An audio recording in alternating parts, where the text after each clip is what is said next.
back, everyone. Well, with it now being the official start of the holiday season, many are decorating their homes and preparing for the festivities ahead. And of course, that includes putting up the Christmas tree and the holiday decorations as well. Yes, and we want to celebrate, but of course, we want to do it safely. So we are joined today by Greg Marshall from the Philadelphia Firefighters and Paramedics Union 22.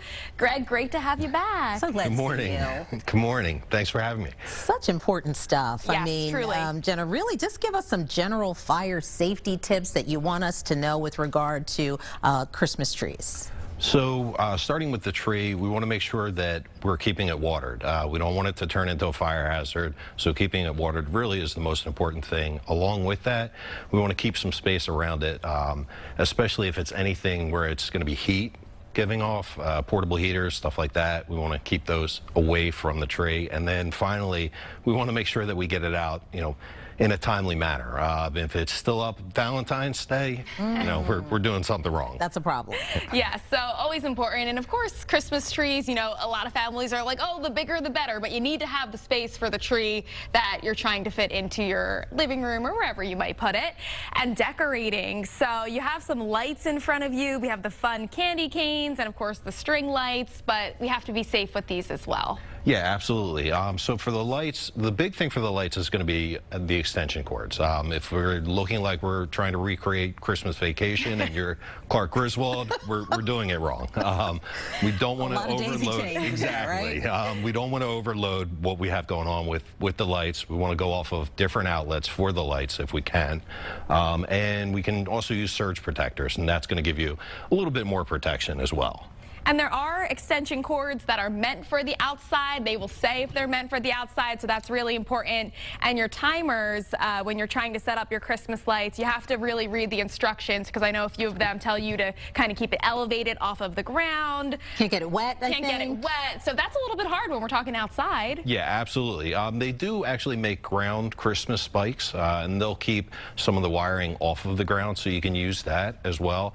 But you definitely want to use, it's very important that you use outdoor extension cords and outdoor electrical for the outdoors. It's weatherproofed, and that's what it's for. Not that just electrical tape I grew up with using it, wrapping it up, right? I don't think that's the way to do it. No, we're trying to get away Jenna, from that. They're making me change my ways. Yes.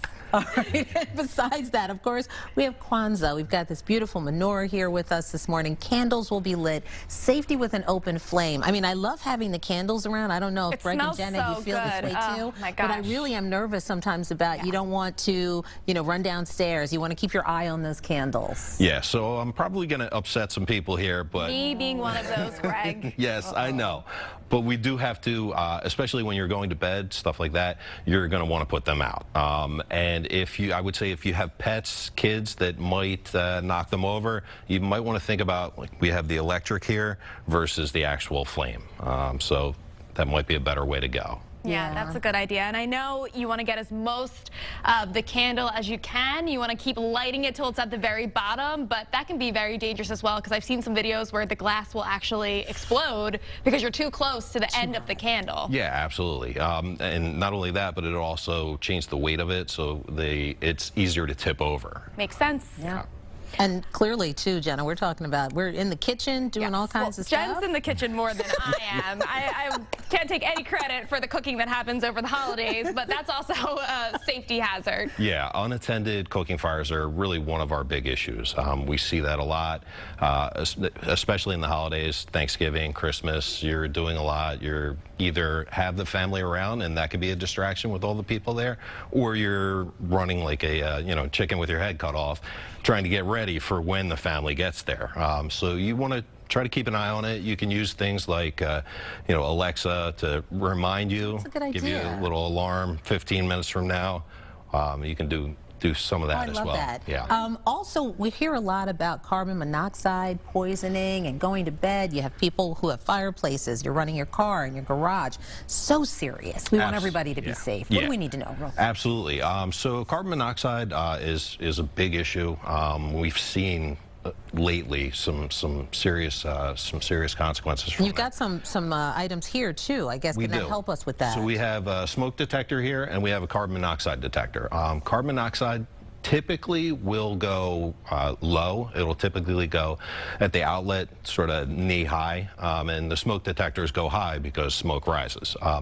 That's actually changed a little bit recently, though. The science on that's changed a little bit for the carbon monoxide detectors. So they have combination ones now that are both smoke and carbon monoxide, and they'll actually go up high.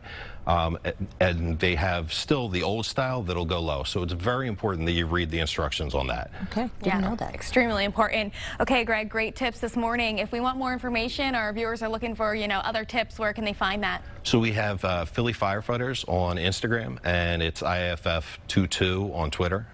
So any of those, you can take a look and help keep your family safe. We will do that. Yes. Excellent information. Greg, thank you. Thank you for having me.